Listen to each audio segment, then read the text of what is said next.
Hi guys! It's me again, Mrs. B. Continuation na nga ng aking Ocean Park vlogs at ito na nga ang part 4.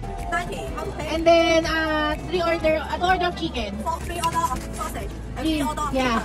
And then, Coke. Cola, 3. Cola, also 3. Yes. 250 days or how to pay? Umorder na ako ng Coke. Yeah, hot water, 6.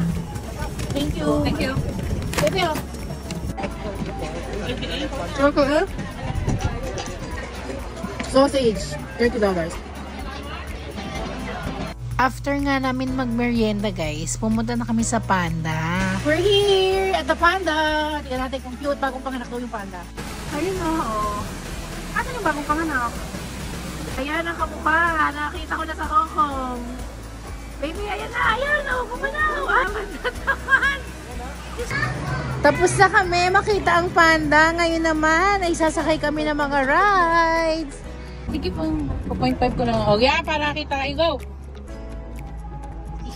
Welcome to Ocean Park! Malaki rin talaga tong Ocean Park. Sa sobrang laki nga, kailangan mo nang sumakay ng cable car para makarating ka doon sa kabilang side. Dahil nga malamig din ang weather, napakasarap kumain at magkape. Wow, ang sarap! Ang haba kasi ng mga lakarin kaya nakakauhaw din talaga. Eto nga, nakapila na kami, pasakay na kami sa cable car. At doon kasi sa kabilang side yung mga rides. We're going to the cable car! Bumaba namin ganyan ngayon.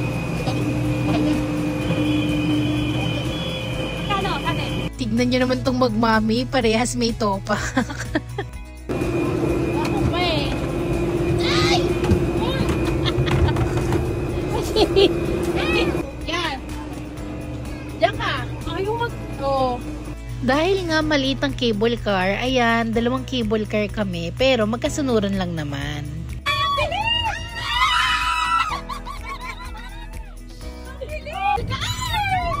Oh my God! So scary!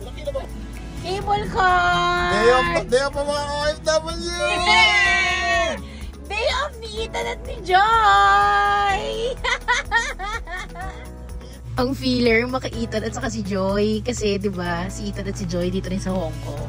Super relaxing talaga dito sa cable car. At tignan nyo naman yung view. Talagang nakaka-relax. Ito lang talaga yung masarap sa travel yung experience. Totoo naman na magastos talaga mag-travel. Pero pag nandun ka na, naku, talagang worth it at ang saya-saya. Pagbaba nyo nga dito sa cable car, ito na yung souvenir. May mga picture kayo dyan nung sumakay kayo sa cable car.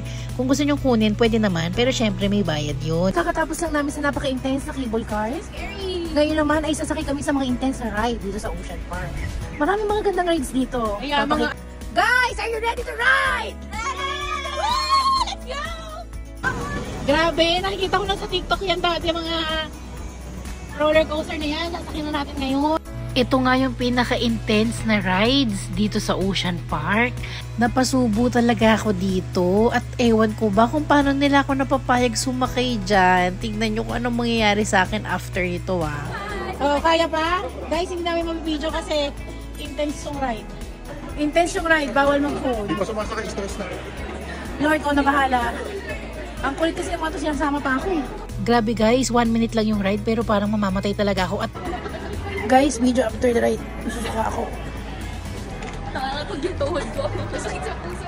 Hey! No, yung ano. Ang ratings namin niya sa ride na yan. Grabe, intense. 0 over 10 nakakamatay.